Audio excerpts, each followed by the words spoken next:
Guys, welcome to the I Love CVille show. My name is Jerry Miller. It's Wednesday. Thank you for joining us. We're about to finish August. Some news broke right before we went live here on the I Love CVille show in relation to Virginia Tech football. That story coming up for you today, guys. We're live in Charlottesville, the Commonwealth, the country, and the world, of course, on the I Love CVille network. A lot to get to on today's program. North Carolina, Chapel Hill. Its students are pissed, and they're upset with the administration at UNC. UNC is now booting the students that it encouraged to return to school. The students are now scrambling out of dorms into private apartments, controlled and run by landlords. Some of them are literally stuck in hotel rooms right now because UNC opened, closed because of COVID, went virtual, booted all students out of dorms, and left them to survive on their own. 18 to 22-year-olds out of state, some overseas with limited funds, now don't have a bed to sleep on in North Carolina. We'll get that story to you. How about UVA? We'll touch on this briefly. 75,000 COVID swabs. We have that coming up. How about the impact of a new grocery store in Charlottesville? And this question: any walkable grocery stores that you can think of in Charlottesville, Virginia? I have a couple. But how about we start getting more grocery stores that we can take 2 feet in our legs to get to, as opposed to a vehicle? How about the City Council, Charlottesville City Council, and the Police Civilian Review Board? And some squabbles, some beef, some toe-to-toe brouhaha that we will cover today on the I Love CVille show. And folks, one of the largest real estate moguls in the world says retail is still a falling knife, and we have yet to reach rock bottom. My name is Jerry Miller. It's the I Love CVille show. Give it a like and a share. Barbara Lundgren is going to join us today to spotlight her show tomorrow, the Virginia Wedding and Event Showcase. Tomorrow, Richard Averett is going to join us on the program to discuss Mountain Valley Pipeline news. And Chrissy from Bluegrass Grill is going to join us on Friday to spotlight the rebirth of a brand, Bluegrass Grill, that we love dearly here in Charlottesville, Virginia. The rebirth happening in Devil's Backbone. Chrissy, Bluegrass Grill, we love you at I Love CVille. Judah Wickhauer is our director. Let's give some love to Interstate Pest and Service Companies. Judah Wickhauer, a home's best friend. Interstate Pest and Service Companies. Guys, 50 plus years, this business is doing right by you and our community and right by homes in the Commonwealth. Interstate Pest and Service Companies. Judah, I'm ready to rock and roll, baby. Today's show, a hot one. And you know what? Why don't we just go to the breaking news first? And I know this is somewhat out of order, but I have a lot of folks that are watching because of this. Judah, let's go to the Virginia Tech news, if you could. The headline that is now on CBS 19 News in reference to a tweet from one of the beat writers. Boys and girls, it's official. Hokie Sports has made the update. All right, this literally just broke 3 minutes ago. If you're watching the show, I'm watching it, literally breaking news in real time. Hokiesports.com, I just got the alert. The football schedule has changed for Virginia Tech. I told you this was going to happen yesterday or the day before. I said NC State and its athletic department have paused athletics because of a COVID breakout in the athletic department. I said on the I Love CVille show, will this impact the season opener against Virginia Tech? Today, that prediction a reality. The Virginia Tech football team now opens the 2020 season on September 19th against the University of Virginia football team. The opener in Lane Stadium set for September 12th has been postponed. The game between Virginia Tech and NC State is now pushed to Saturday, September 26th. COVID-19 is trying to cancel college football. So the positives, if you're a UVA football fan, the positives is this. UVA did not have a week one opponent. UVA's week one opponent was VMI. VMI is trying to play football now in the spring. So the University of Virginia and Bronco Mendenhall were going to trot into Lane Stadium in week 2, having played no live action.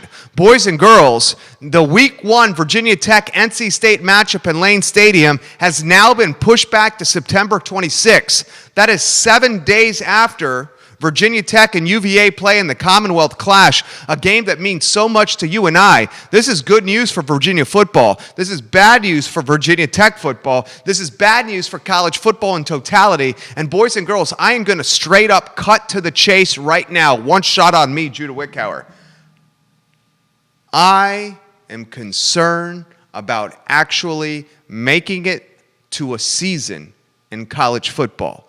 The University of Virginia is welcoming students back to grounds now. The athletic department has had only 4 positive COVID cases.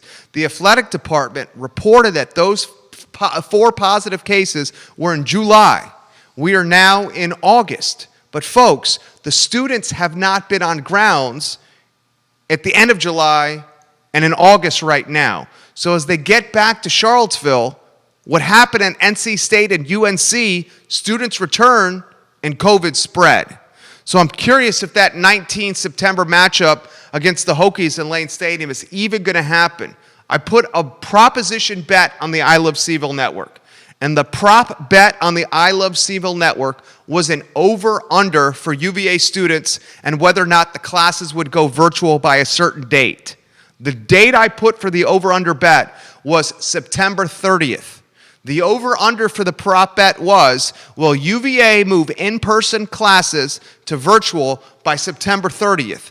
I took the under. Judah Wickhauer, our director, took the under. September 30th is a push. I truly think classes will be virtual before September 30th. The question you have to ask yourselves is, how do you push students to a virtual setting and then ask 90 to 100 other kids to tackle each other, sweat on each other, jump on each other, and breathe on each other?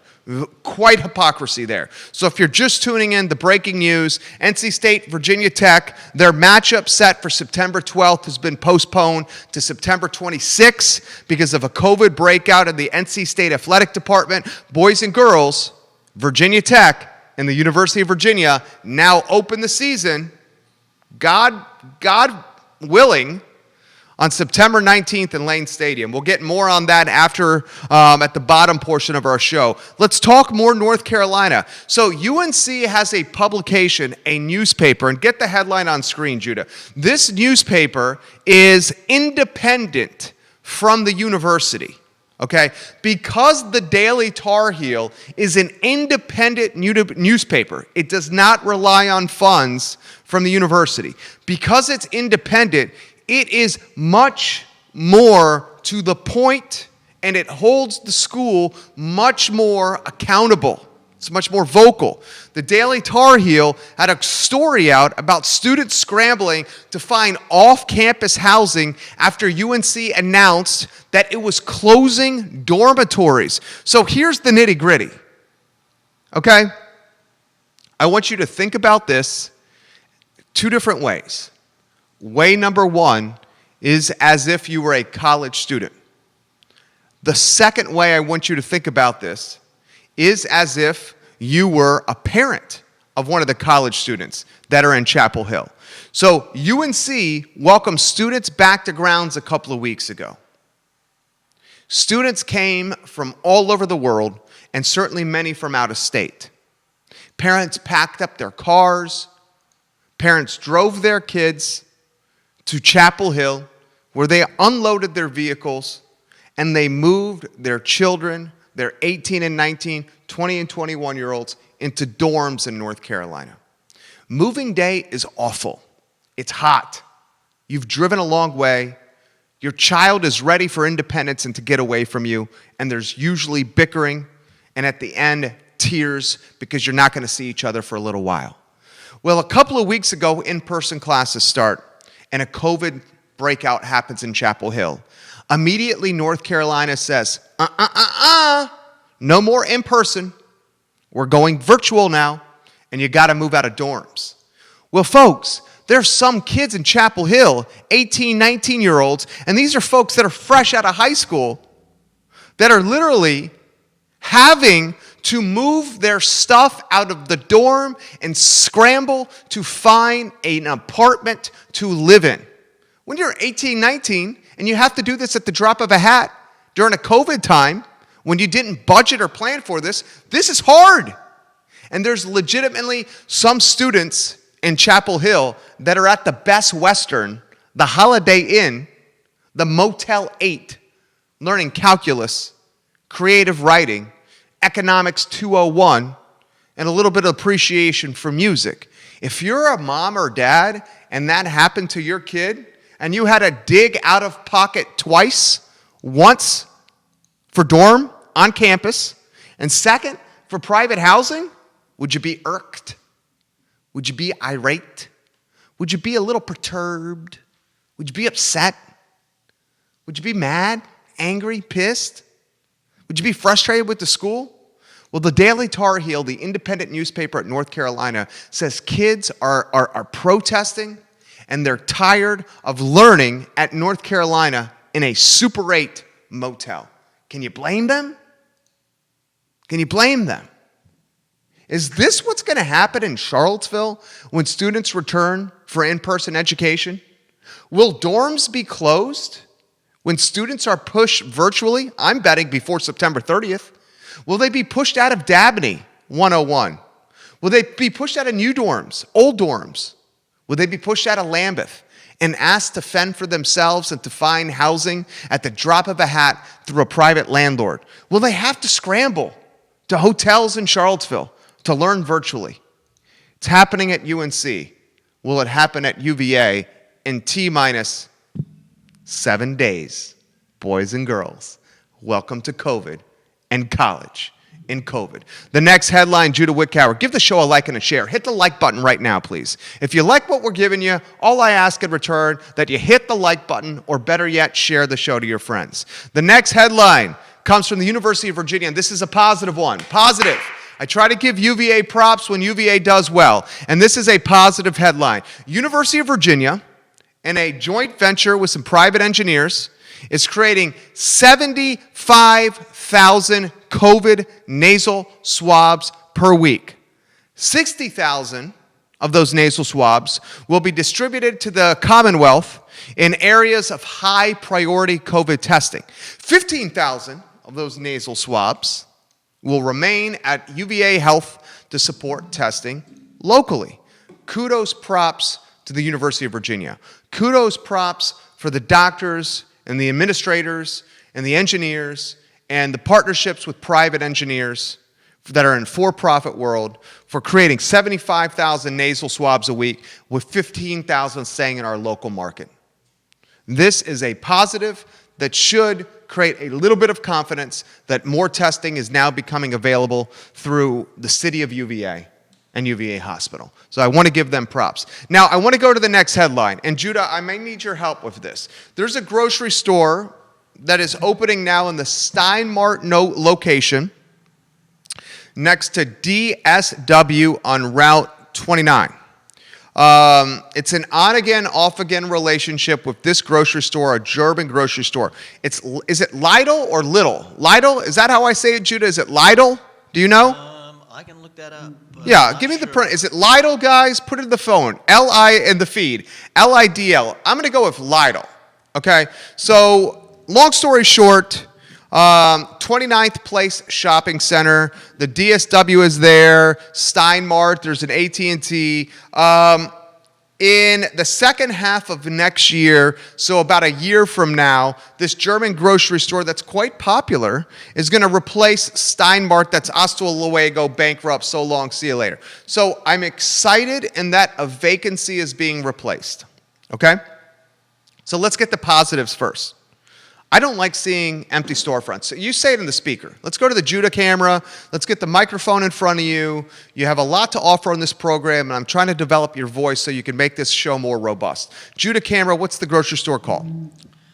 There is a mixed consensus between Lidl and Lidl. Shoot, so I was wrong. It's Lidl? Lidl or Lidl? Have you been to this grocery store? No, it's German. Well, they have some in the U.S. I've never been to this grocery store either. Okay, we're going to call it Lidl then.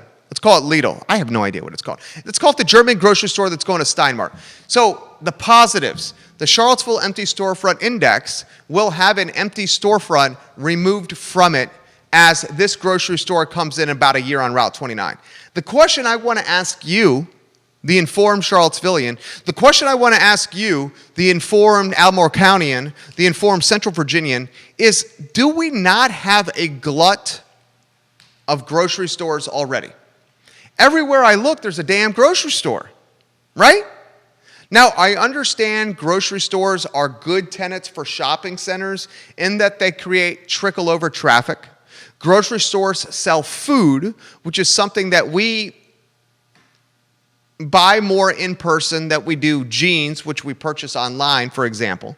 So that's going to create trickle-over traffic and anchor tenant for shopping centers that need anchor tenants. But eventually, won't an area of this size have a glut of grocery stores?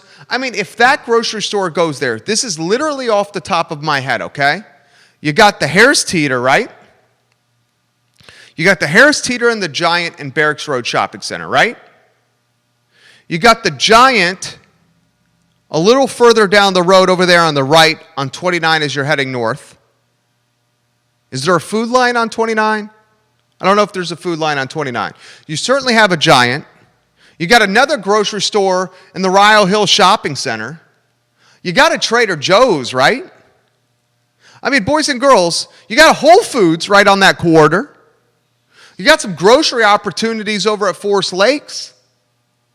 How many damn grocery stores do we need in Charlottesville and Albemarle County, especially along the Route 29 corridor? Remember, Fresh Market went out of business because it could have the customer traffic. How many grocery stores do we need? Is that not a fair statement? Secondly, why are the grocery stores that we are allowing in Charlottesville and Albemarle County, why are they so vehicle dependent and not more foot traffic encouraging? What grocery stores in Charlottesville and Albemarle County can you name that you can legitimately walk to? Okay, like the legitimately are like a local grocery store that you can ride a bike, walk to. Of course, you have Reed's on Preston Avenue. Reed's has some of the best meat in the city. Straight up, Reed's is legit. You have the Market Street Market, which is right next to I Love CVille, right? Those are small, walkable grocery stores that literally cater to a neighborhood. When you put a Lidl or a Lidl or a German grocery store on Route 29, can you walk from your neighborhood to go to this grocery store and carry the groceries back? Nah, dog. You gonna walk on 29 when people going 45 miles an hour next to you? That sounds like a death trap and a death sentence to me.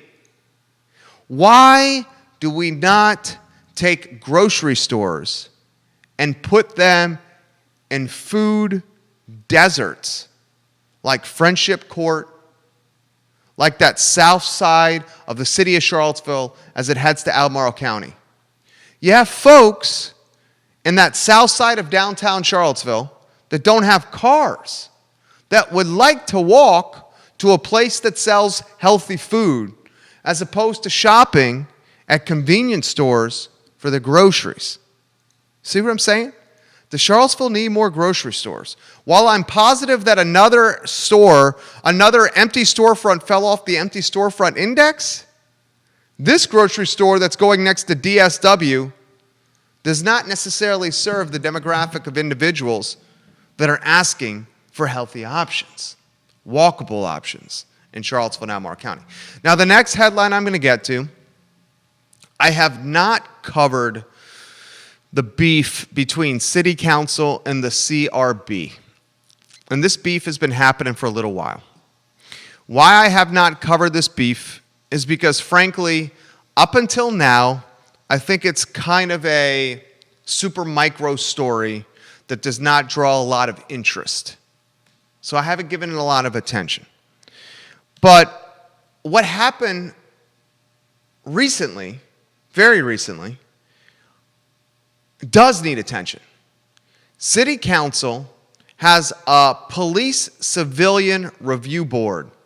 And the police civilian review board was created because of the lack of transparency, the poor communication, and the incestual nature of the police department during August 12th, 2017. So because of 8/12/2017 and frankly bad communication with the police and residents in Charlottesville, we got this review board that's locals on the board that pretty much are there to keep police and folks in the city honest. Well, council, and they say they did not know, made an appointment where they added someone to the police civilian review board. Unfortunately, this person that they added to the police civilian review board is an employee of the city of Charlottesville.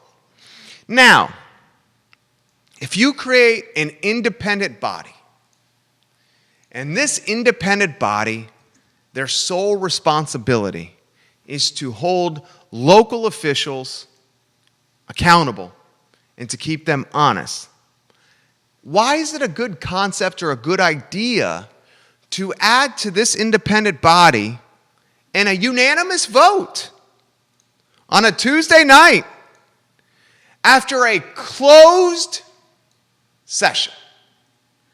So deep in the hours on a Tuesday night, yes, last night, 5 Charlottesville City Councilors, after a closed session, decide to appoint someone that gets a paycheck from the city of Charlottesville into an independent board that is there to keep council and police honest. Why does anyone think that that is a good idea? Now, there were other options that could have filled this void. One of them is someone who I think is amazing, and his name is Bellamy Brown. Someone tag Bellamy Brown on the feed. Someone get BB in the mix. Someone literally right now go on Facebook at one of the comment sections, or better yet, text him. Text Bellamy Brown. Walker, I'll get to Mayor Walker. Bellamy Brown, an opportunity. He was an applicant for the CRB. Unfortunately, our fine mayor, Nikia Walker, she's got beef with Bellamy Brown. And I'm going to use a profanity right now. It's been a long time since I used a profanity right now. The reason I'm going to use a profanity right now is because I need to relay to you guys what Mayor Nikia Walker said of a citizen in Charlottesville, Bellamy Brown, someone who was running for city council, someone who did not win a spot on council, someone who I supported and backed for on council, in Bellamy Brown. And in the process of running, Mayor Walker on Facebook attacked Bellamy Brown, who was running for council. And in 2019, during Bellamy Brown's campaign, Mayor Walker called him, quote, and here comes the profanity. It's not me who said it. It's our mayor. The mayor of Charlottesville said this about a citizen who pays taxes, a citizen who's a business person, a citizen who is a Marine, a citizen who grew up in the area, a citizen who's trying to represent the white and black and business community. Mayor Walker said, "You are the worst kind of toxic shit that I know." So before I move on, I want to dissect and analyze what's happened. We have someone from the CRB who resigned because of the beef between the CRB and council. And there are 3 options to fill that spot. 2 of the 3 options, including Bellamy Brown, 2 of the 3 people literally have beef and issue with Mayor Walker. And instead of council, and council, if you watch, is controlled by Mayor Walker. And if you don't understand that, you're not reading the tea leaves correctly. Her influence, her clout felt constantly at city council meetings, to the point where other councilors are afraid to speak. That's just straight up. No one else is saying it as frankly as that, except for me in Charlottesville. There are members on council who are afraid to make decision because of the backlash of Mayor Nakia Walker. And last night, after a closed session, you had 3 Charlottesvillians who are willing to fill the void on the CRB. 2 of the 3 had beef with Mayor Walker. So the third person they selected to fill that void legitimately is employed by the city of Charlottesville. And now council is left with egg on their face. And that's why today I put this story in front of a lot of people. When your local government, whether consciously or subconsciously, starts trying to dictate civil liberties and dictate who can hold them accountable, you as taxpayers who are city council's bosses. City council does not report to the city manager. City council does not report to Dr. Richardson. City council does not report to the city attorney, John Blair, who I love. I love John Blair. I love John Blair. City council reports to you and me. City council reports to us. We pay taxes. They report to us. Do you understand? And right now, in a closed session on a Tuesday night, when the media was past deadline, 5 people chose to put somebody on a police civilian review board that literally earns a paycheck from Charlottesville City. And because of that, I spotlighted. Because as a libertarian and as someone who pumps his chest for freedom and for rights and for government to get out of his life, the type of behavior I saw last night, tremendously concerning. Tremendously concerning. And you have to ask yourself, is Nakia Walker's influence behind the decision of appointing somebody that's paid by the city onto a police civilian review board that she cannot get along with? You heard me say it. No one speaks that frank about her in this city except for me. That's a fact. The next headline, and we'll get to your comments. If you want comments, if you have ideas, or if you want to agree or disagree with what I just said, put it in the Facebook page, the Facebook comment section of any of the Facebook pages you're watching this show on. Hit me up on Instagram, LinkedIn, Twitter, text, send me a DM, and I'll read them on air. The next headline's a macro headline. It's a headline that I'm concerned about, so I relay it to you. There is an individual, and Sam Zell. He is one of the largest real estate moguls in the world, certainly the country. Headline on screen, Judah Wickower from CNBC. Sam Zell said straight up, quote, "There is no question in my mind that retail is a falling knife, and we are for sure not at the bottom yet," end quote. This gentleman thinks we are 12 to 18 months away before we see the bottom of retail. The gentleman thinks that the push to online is going to happen even stronger as we head into Q3 and Q4, where flu season could potentially create a second wave. I hope that this is not the case. I hope that this is not the case. I use this as an opportunity for every merchant that's out there in the city, in the county, and in Central Virginia to please, please, please, please, please diversify your business model. And please, please, please create experiences as opposed to selling SKUs. When someone comes into your brick and mortar, they must be provided a service that they cannot get on Amazon, on Best Buy, on Walmart.com. If you're just selling a box or a pair of jeans or a hat, a shirt, a necklace on a shelf, you're screwed.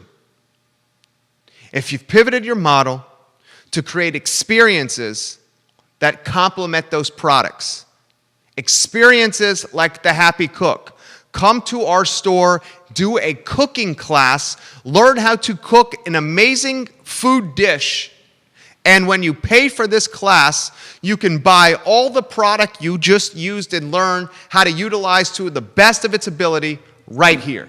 That's smart. Patty Zeller, Animal Connection. Come to my store, Animal Connection. It's opening September 1 at Ix Park. Learn behavior for your dog. Learn knowledge for your dog. The best food, the best treats and leashes for your dog. We will provide that experience, and then we'll show you how to use the product. If you're a retailer, you need to be a curator of product. You need to be the comets under a product in Amazon. And you know how you try to check the reviews to gauge which product is best to purchase? Well, you need to be the voice for your category and your curator of those product lines that people can trust. And that's how you survive. The next headline, Judah Wickhauer, our fabulous director. We'll get to you, Barbara Lundgren, in 8 minutes. We're going to get to your comments in about 2 minutes. Put your comments in the Facebook comments section now.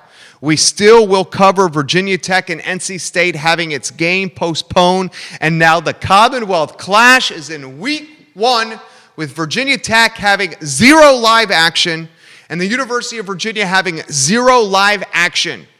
If I told you on March 1 that the ACC men's basketball tournament would be canceled, the NCAA men's basketball tournament would be canceled.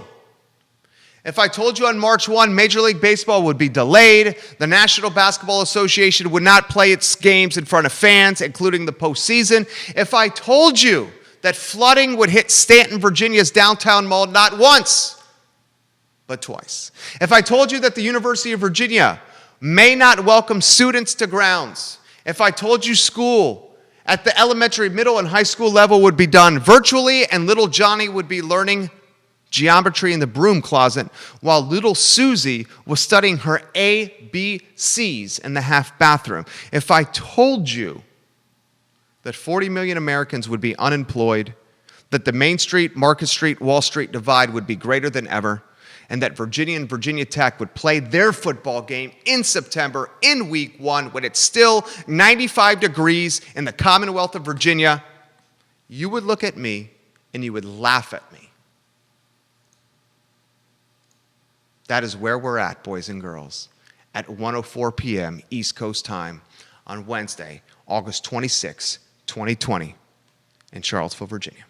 Give the show a like and a share. Give the show a like and a share on any of the comments, any of the Facebook pages you're watching. If you're watching on Instagram, if you're watching on LinkedIn, welcome to the broadcast. Thank you kindly for joining us. We love connecting with you guys through this platform. We'll get to comments now. Jacqueline, thank you. I did not know that. Jacqueline said there is no Giant on Route 29 anymore. Thank you, Jacqueline. Help me fill in the details here. And let's go from Barracks Road to Forest Lakes. In Barracks Road, there's a Harris Teeter and a Giant. And Judah, help me here. I don't go north of 29, frankly. Barracks Road, and you may need to Google map this, grocery store, Charlottesville, Virginia, really quickly. I guess I can do the store. There's the other Kroger at... Are you on the microphone? Are we on the Judah camera? Not on the Judah camera, but on the microphone. Okay, so there's the Barracks Road. There's Harris Teeter. Help me fill in the gaps. You don't have to go to the Judah cam if you don't want to. I understand if you don't want to. There's Barracks Road has got Harris Teeter, and it's got Giant. Then you go what? A Kroger? Is it a Kroger? Is it a Kroger? I don't go north of Barracks Road. I obviously don't do a lot of grocery shopping. There's a Kroger at one end. Okay, so it's a freaking Kroger. I'm sorry. It's a Kroger and a Harris Teeter. From there, you get the Trader Joe's, right? Yeah, you got Trader Joe's. You got another Kroger across, like, kitty corner from Trader Joe's. Okay, and now you got this German grocery store opening Lidl, and the old Stein Mart location. Don't forget the Whole Foods. You got the Whole Foods, right? Across from Kroger as well. And you got groceries over at Forest Lakes, don't you? You got Forest Lakes at that Holly Meat Center.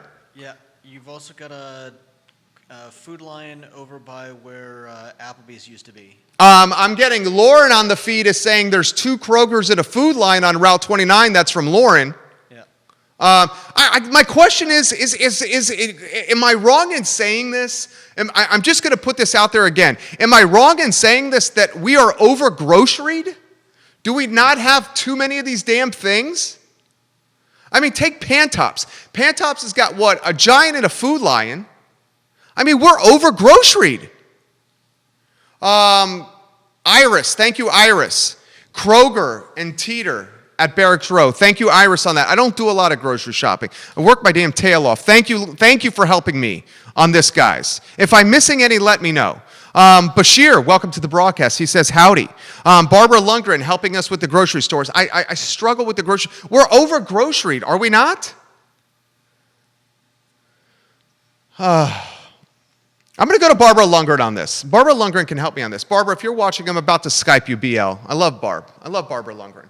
I appreciate that it's a vacancy that's getting filled. I like that, Judah. But I just like, it's too many. We have Barbara on the line, Judah Wickhauer. I'm going to pick her wonderful brain, her intellect. Barbara, help me fill in the details here with groceries. I appreciate that it's a Show is vacancy yours. that's getting filled. I mean, we got from Barracks Road to Holly Mead. I mean, it's like 10 groceries in like 5 miles. Right. Yeah. So there's I can't remember the name of. There's a tiny grocery store. It starts with an A over in Waynesboro. Okay. I was wondering if this idol is something like that. If it's something different. I don't know. If somebody could enlighten us on that. Yeah, put it in the feed, guys. It might be something just a little different, like that one over in Waynesboro. Yeah, put it in the feed. If you know like about 4 letters, it starts with an A. I can't remember the name of it. Judah, see if you can figure out Aldi. which grocery store that is in Waynesboro that starts with an A. What is it? Aldi. Aldi. Aldi, right. Aldi. Right. Okay. So I'm wondering if it isn't something like that. Very good. I don't know. That is a little different. It's very different from a normal grocery store. Do you, we Barb, have to check that out. You grew up here, Barb. Are we over groceryed? Yeah, a little. Yeah. Yeah, I think so. What? They all stay busy, but I don't know. But you're right about we need something that's with better accessibility. So, yeah, no one's going to walk across 29 North to get to the grocery store. What happens? I'm going to throw this out there. What happens if you're a family and you don't have a car? And you have to get to the grocery store? Who's going to play Frogger across Route 29? That's how you die, playing Frogger across. You can't take a bicycle. You can't. Yeah. You know. Yeah, you need to take bundles of groceries. Yeah, it's tough. Yeah, the only way I would grocery shop on Route 29 is if I was in a tin can.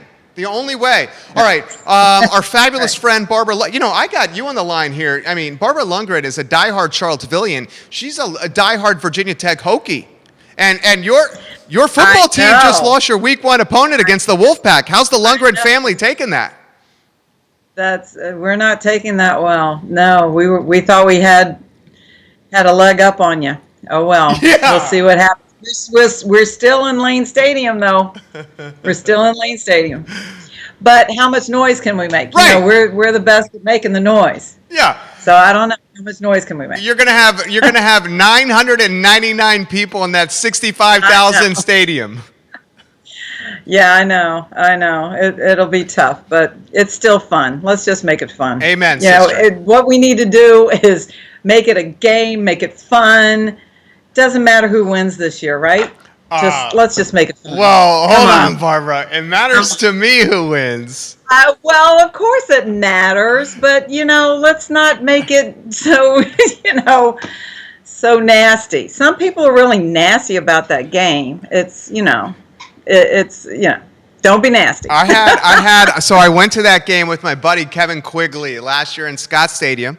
And obviously, Barbara, you guys have had our number for years, if not decades. Yeah. And I had a couple of bourbons. I may have snuck in a couple of bourbons into the game as well. You might. Can you believe I was running my mouth a little bit after that game, Barbara? Yeah, just a little, and well deserved. Let me tell you my Virginia Tech story. Okay.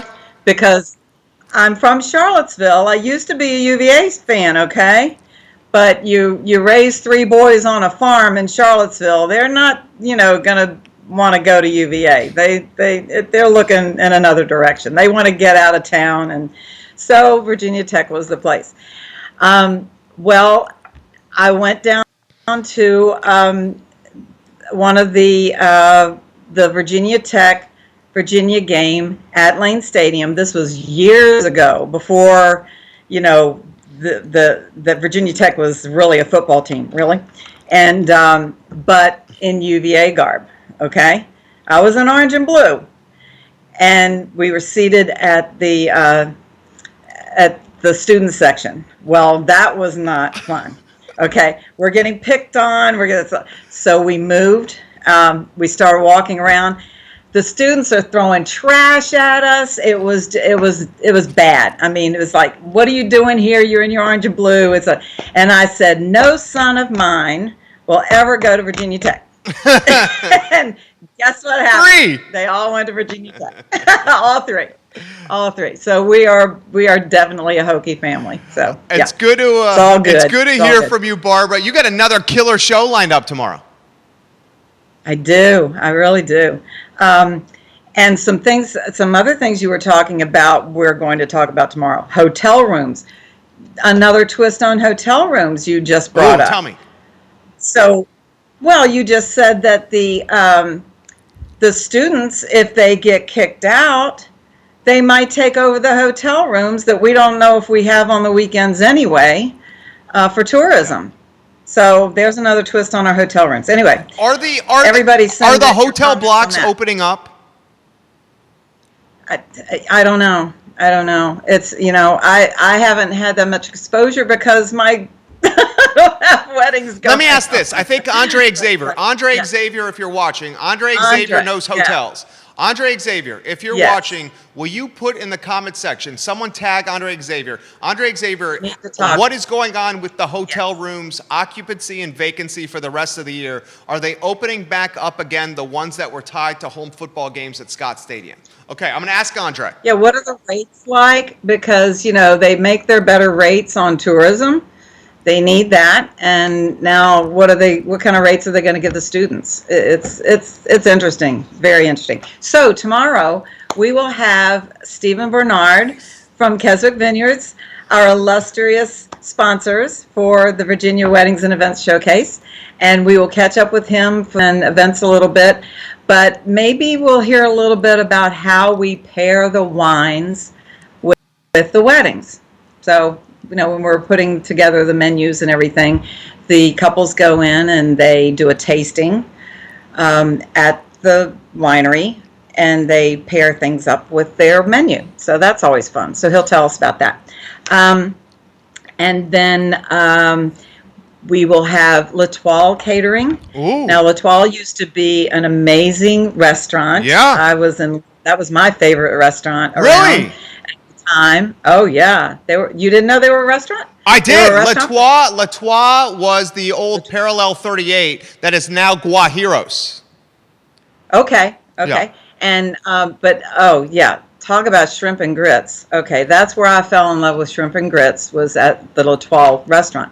Well, now they're doing catering only. They have this cutest little house in Crozet, where they do their tastings. I get to go up there and do some tastings. And Mark and Vicki Gresh will be with us and tell us all about what they're doing during COVID. They do takeout from the little house, and they're doing a great job. And what weddings they're doing and other events. So they're pivoting their catering model to doing takeout from their spot in Crozet. Yep. Wow. Yep. That is amazing. Yes. He puts the sandwich board up on Facebook every week, and this is what we're doing today, or soups and everything. And I wish I lived closer, but if I did, I would have gained more than I have in COVID days. So you have not gained any weight. Yeah, a little bit. A little bit. Well, it's going to be a good show tomorrow. Stephen Bernard, I've called Stephen Bernard the Brad Pitt of winemakers here in Central Virginia. Oh, absolutely. Yeah. He's become like a rock star with his live streams. Yeah. Yeah. He's the bomb. Yeah. Well, we're looking forward to seeing you tomorrow. Her show, the Virginia Wedding and Event Showcase, tomorrow at 10:15 a.m. on the I Love CVille Network, where she positively showcases the best people and all the fantastic people in weddings and events in the Commonwealth. Barbara, I can't wait to see you. I will see you in the morning. Thank you. Have a good one, Barbara. Barbara Lundgren, boys and girls, she is absolutely amazing. Comments coming in. Did someone get Andre in the mix? Andre, if you're in the mix, I'm curious of what hotels are doing. I really want to know, because we already know now that Scott Stadium and Lane Stadium are going to allow less than 1,000 fans into the home football games. So if we already know now that less than 1,000 fans are going to be in the home football games, can we not open up the hotel rooms that have been blocked so that they can be repurposed or utilized for other things? If someone can offer some perspective, and the guy that can offer that perspective is Xavier Andre, I would love to hear what the deal with vacancies is and how hotel blocks are opening up on the show. There are Andre's offering perspective. Andre, yes. Okay, so Andre Xavier is a tourism and hospitality entrepreneur. So he's offering perspective, Judah Wickhauer. He says, yes, they are. They are busy on weekends. Weekday is dead. Hotels are about 60% occupancy for August. So 60% occupancy for August. Andre, are they opening up back again because home football games at UVA will not have capacity? I'm curious to know that. And Aldi and Lidl are discount grocery stores. Iris Luck just posted. Iris, you're the bomb. Iris, you are the bomb. I love you, Iris. Thank you for letting us know that perspective. Wow, the grocery store topic is getting some perspective here on the feed. People love their grocery stores. More comments coming in. Kelly Jackson. Kelly Jackson says, Sam's Club and Costco. Good call. Kelly Jackson, good call. So let's add to that list, Wickhauer, because Kelly Jackson just added Sam's Club and Costco. So you got Teeter, Harris Teeter. You got Kroger. You got Trader Joe's, Sam's Club and Costco, courtesy Kelly Jackson. You got Lidl, whatever the hell it's called. You got Food Lion over there. You got one at the Rio. I mean, Fresh Market went out of business in Albemarle Square Center after only a few years. It was nice, too. Target may open up a second location at the old Kmart. That's from James Watson right there. I love when you guys offer perspective that help us fill in the gaps. I really love you guys.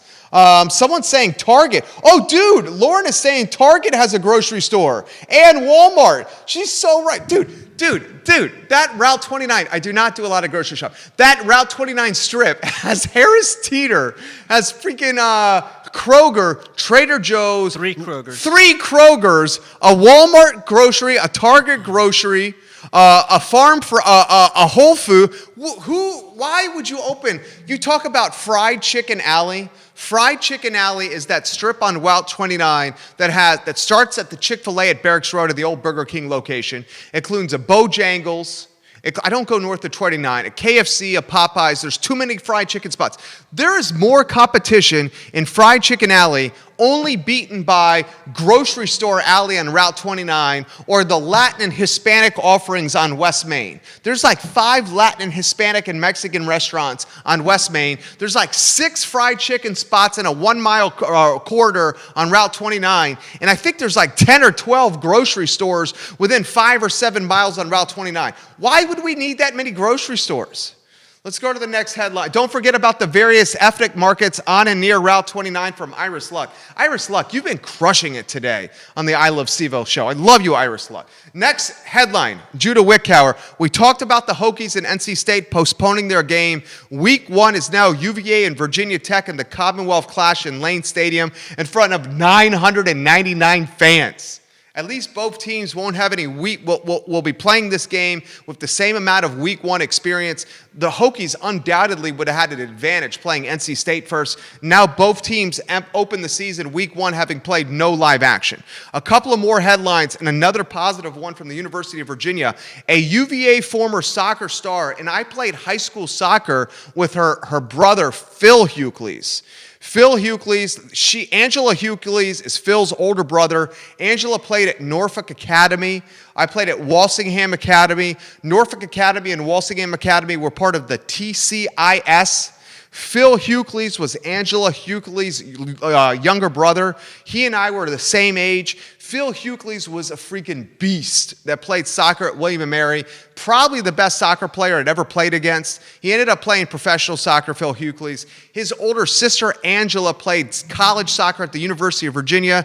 She still holds Angela Hughley's. Did you have that headline on screen, Judah? I mean, just a fantastic photo of her. She still holds the goal-scoring record at the University of Virginia women's soccer team. Not only is this person a businesswoman, not only is this woman on the board of visitors, she is a board of visitor at the University of Virginia, Angela Hughley's. Okay? She's now Angela Hughley's Mangano. Okay? She has 2 kids, she has a beautiful wife, and 2 children very young. So she has the goal-scoring record at UVA. She played all 4 years at UVA. She was all ACC. She played on the women's national team, including the inaugural Women's World Cup in 1991. That's what got her into soccer. She played on 2 women's national teams.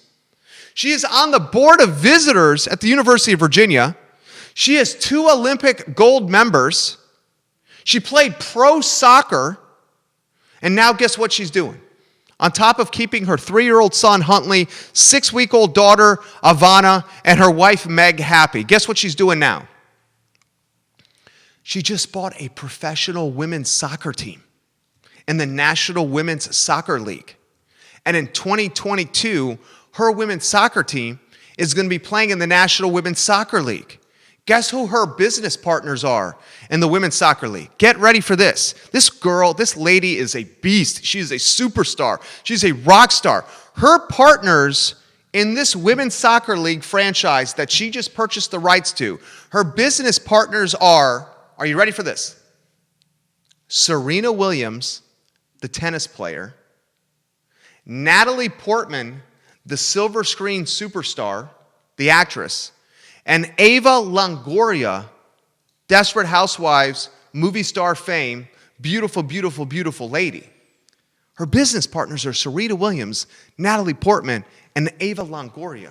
This woman, not only rocking in business, not only on the board of visitors determining the future of the University of Virginia, not only the goal-scoring holder at the University of Virginia, not only one of the best soccer players in ACC history, not only a 2-time Olympic gold-winning athlete, not only a former pro soccer player, not only a wife and mother of 2, but now the owner of a pro soccer franchise with Serena Williams, Natalie Portman, and Ava Longoria. Oh my gosh, what a role model. Put her poster up in your room. Take down the Britney Spears and put up Angela Hughley's. I'm impressed and I'm just proud to be part of the same university as you. Good Lord, you're a rock star. Next headline, we'll dot the I's and cross the T's on the show before we get to your comments. If you have comments you want to offer, put them in the comment section. Put the comments in the comment section. Put the comments in the comment section. Send them to me, Facebook, DM, Instagram. I got them right here. Put the comments in the comment section. Eli Manning, yes, the New York Giants quarterback. He's got a Super Bowl championship. He's got a ring. Eli Manning has put his New Jersey mansion on the market for a cool $5.25 million, according to the New York Post. You see that on screen? $5.25 million will buy you a brick Georgian. I have a hard time with the word. Is it Georgian? Yeah, Georgian. It's a restored 1904 brick Georgian revival. That's my favorite kind of house. That's the kind of house I have. It's not $5.25 million, but I have a brick Georgian revival. 1904, he completely gutted it and renovated it. Listen to this. This home has 9,000 square feet. This home has 6 bedrooms, 5 full baths, and 4 half baths. 9 bathrooms ain't bad. It has one of those golf simulators. It has a pool in a pool house, a gourmet kitchen. It has a wine cellar that has 750 bottles of wine in it, a 3rd floor bonus room, and it's on 1.1 acres in Summit, New Jersey. We have an office in New Providence, New Jersey. Summit, New Jersey is baller. We drive through Summit to get to our clients, New Providence Chiropractic and the Autism Foundation of New Jersey. When we drive through Summit, Summit is pimp is no profanities, Jerry. Summit is luxurious. $5,250,000 will get you Eli Manning's house that just got listed on the market. Next headline really quickly, also from the sports world. If you like to bet on sports, you know the name Vegas Dave. Vegas Dave is a sports betting entrepreneur, an obnoxious guy, a very successful guy, a guy that provides sports betting tips and picks for people. People pay a subscription to get Vegas Dave and his sports picks. And his sports picks are how he makes money. Well, this guy's now a very diversified businessman. He's a real estate investor. He's a gambler. He runs a sports betting service where people subscribe for his intelligence and his knowledge. And he invests in trading cards. Well, I'm going to spend 30 seconds on sports cards. Yes, baseball cards, football cards, basketball cards. Thank you for putting that headline on screen, Judah Wickower. I love you, Judah Wickower. 8 years and counting, Judah Wickower have worked together. Judah Wickower, I look at him as family, like a brother. I'm literally closer to Judah Wickower than I am my blood brother because he lives in California. No knock on my blood brother. I love my blood brother. I see 43 hours, 50, some hours, 60 hours a week of Judah Wickower. Okay, we fight like brothers, tight like brothers, drink beers every now and again, but I need to emphasize he's family. All right, let's get back to the story, Judah. So Vegas Dave, 2 years ago, bought a rookie card of Mike Trout. This Mike Trout signed rookie card, Vegas Dave paid $400,000 for. Sounds crazy. He paid $400,000 for a rookie card of Mike Trout. Well, folks, he just sold the Mike Trout rookie card for, guess what? $3.9 million. You heard me correctly. The highest sale of a baseball card in the history of baseball cards. Dude pays $400K. 2 years later, dude sells it for $3.9 million. You know what that's called? That's called return on investment. When you 10x your cash out of pocket, your ROI, pretty damn good, right? So Vegas Dave gets $3.9 million for Mike Trout's rookie card. That leads me into sports and trading cards. Because we've had such little sports activity, the folks that got their fix or their rush or their adrenaline or their Jones from watching and betting on sports, that fix, that Jones, that rush, that adrenaline has been shifted or allocated to different opportunities or endeavors to get that rush, that juice. When you bet, you get some juice. It's endorphins. So where that juice and endorphins are being allocated now is trading cards and a lot of retail investors through Robinhood. A lot of new investors emerging in the market since COVID and Robinhood. Driving guys like me who've been doing it for 20 years crazy. So long story short, sports card business and stock trading have seen an uptick in engagement because of COVID-19. And as a result, you're seeing record highs on a lot of the indices on Wall Street, and you're seeing sports cards trading at clips that they've never sniffed before, including $3.9 million for a card that was purchased for $400K 2 years ago. Does that seem stable or a healthy market to you? 2 years ago, you can buy something for $400,000, and today you sell it for $3.9 million. Does that seem like a stable or healthy market to you? Doesn't seem like one to me. All right, one more before we get to your comments and questions and before we get to Miller's Minute. This is the time to get your comments in the comments section. 21 Texas Tech football players have tested positive for COVID-19. You heard me correctly. How many guys on a football team? How many guys on a college football team? Is it 90? I'm going to Google that. How many guys on a college football team. All right, Google's working right now. Man, it's so fast with Ting Fiber Internet. Save $288 due to Wickhour on Ting Fiber Internet like we're doing through ilovecville.ting.com. Get that link on screen, ilovecville.ting.com. I just literally got that before I could even finish typing it, Ting Fiber, so fast. There's 85 players on a college football team. I just did it through Ting Fiber. 85. So that means at Texas Tech, 25% of the football team has COVID. You have 85, 21 got it. Of those 21, they interacted with another 14.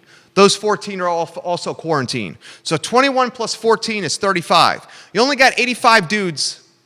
85 dudes minus 21 minus 14 is 35. That leaves you 50 dudes.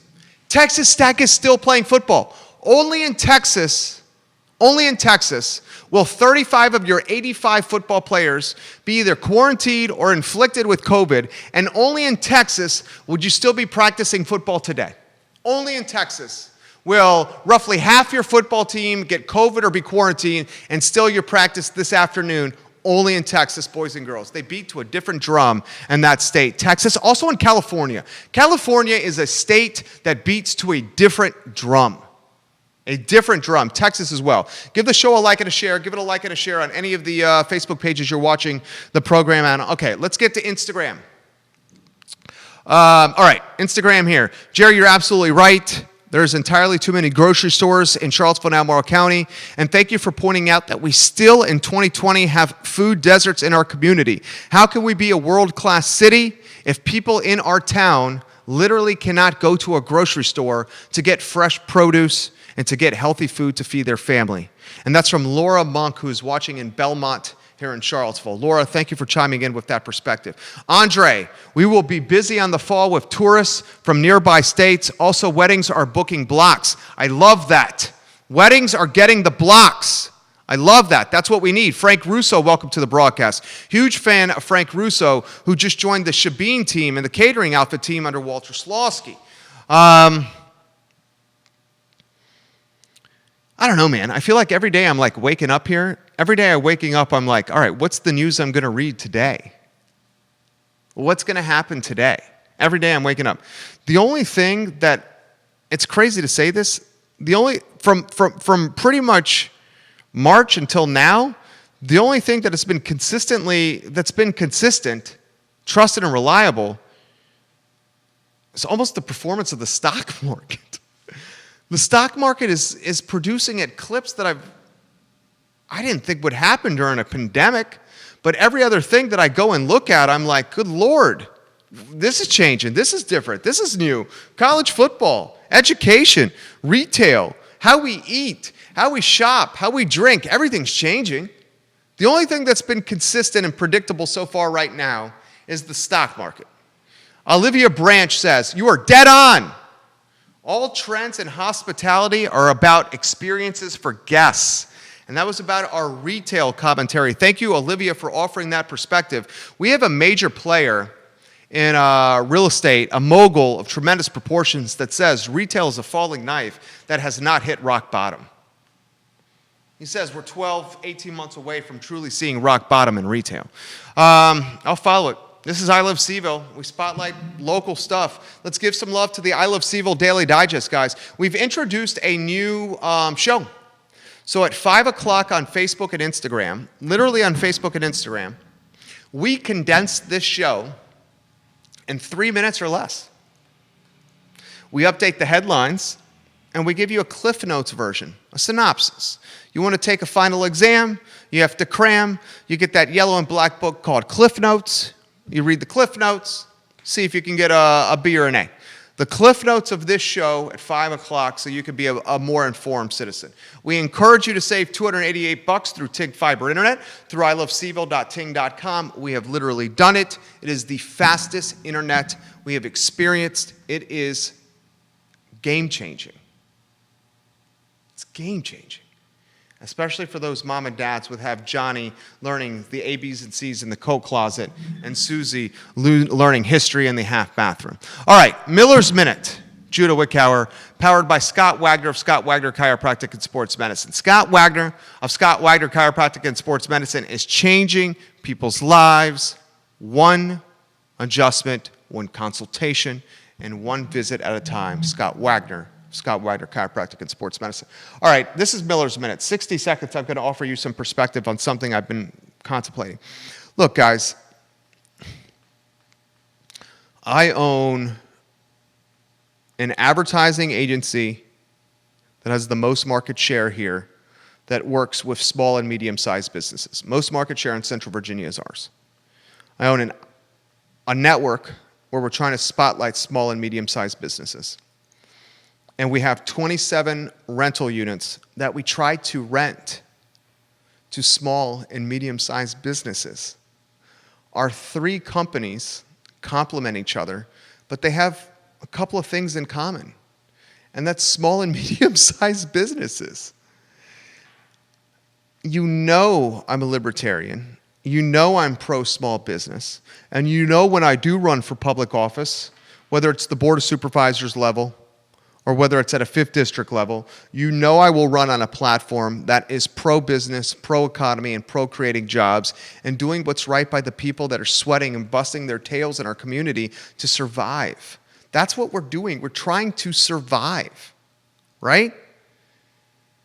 That being said, if you're following what's happening at a lot of these schools, you're seeing Radford and VCU and Lynchburg University and University of North Carolina and NC State and Virginia Tech and Notre Dame and Michigan State and Texas Tech, and that's just off the top of my head. That's without even thinking. You see these students coming back, and you see these protocols and these bubbles and this PPE plan that's been put in place, and dorms are just not set up for social distancing. Neither are fraternities and sororities. My fraternity at UVA, Phi Kappa Psi, the iconic fraternity at the end of Rugby Road, right there at the base of the Mad Bull. So when you're going down Rugby Road or Madison Lane and you see that beautiful, humongous mansion that is at the base of the Mad Bull, literally the most iconic fraternity there because of its position. I want to tell you what life in that fraternity was like. I lived there for 2 years, as a 3rd year and as a 4th year. Guess what? I was the social and the rush chair. The fraternity gave me a credit card that was not my money, that was paid by the brothers' dues. And this credit card was used to take my friends out to the bars to show them why Phi Psi was cool. It was awesome. Don't use your money, Jerry. Use this credit card and take your friends out to the bars and drink some beers and watch sports and tell folks why Phi Kappa Psi was cool. Social and rush chair. It was awesome. But let me give you some intel on what that fraternity was like and how difficult it was to socially distance. Many of the rooms had 2 brothers in the same room. Most of the dorms for first year do as well. I was Dabney 101. One of my best friends in life, Shannon Maranzato, and I, our single beds in Dabney 101 in a bedroom that was 200 square feet, maybe were 6 feet apart, maybe. There's no way in heck, unless we were at the corner of this small dorm room, could we be 6 feet apart. Okay? And at Phi Kappa Psi, it was even worse. It was like 18 of us living in this house. We had 2 showers. We had 3 bathroom stalls. We had at times water that was to our ankles or higher because we weren't maintaining the fraternity from a cleanliness standpoint. So instead of one of us getting a plunger and plunging the floor of the shower that was clogged with the most disgusting things that you can think of. And I'm going to leave it at that for the sake of a PG-13 show not going into rated R territory. So I'll leave it to your imagination. So instead of us plunging 18, 19, 20, 21-year-olds, instead of us clearing the drain so the water could go down the drain, instead we got Campbell's soup cans. Chunky Campbell's king-size soup cans. And we position them in front of each shower. Studio camera, Judah Wickhauer. Pretend this Yeti cup, if you're watching me, pretend this Yeti cup was a Campbell chunky soup can. Cut the bottom portion off. This portion is what's left. I'd say that's about 5-6 inches. We would put the soup cans down strategically in the flooded base of the shower that hadn't drained in days because of God knows what was in the drain, and we would choose to shower by standing on the soup cans. So if that is a microcosm of fraternity life, sorority life, and I gave you a microcosm of how tiny these dorm rooms are from firsthand experience, how can we legitimately prevent the spread of COVID when students return? I want kids to come back. I want students to come back. We need it for small business and the economy to thrive. We need 18 to 22-year-olds with mommy and daddy's credit card, swiping the credit card and spending money to drive local GDP and to help small and medium-sized businesses out there. But how do we prevent the spread of COVID? It hasn't worked at North Carolina or NC State. It hasn't worked at Radford, Lynchburg University, or VCU, Michigan State or Notre Dame, Texas Tech or Virginia Tech. I'm not trying to be a Debbie Downer. I'm just trying to be a realistic dude. 4 days away, they come back. That's the I Love CVille show. My name is Jerry Miller. Patty Bowden show, the What's Barking Local, 3 p.m. today, where she's going to spotlight her move from McIntyre Plaza to X Park. She is crushing it, and she is a rock star. Animal Connection is an asset for Charlottesville and for Central Virginia. The I Love CVille Daily Digest, guys, at 5 o'clock. Thank you for joining us. Take care.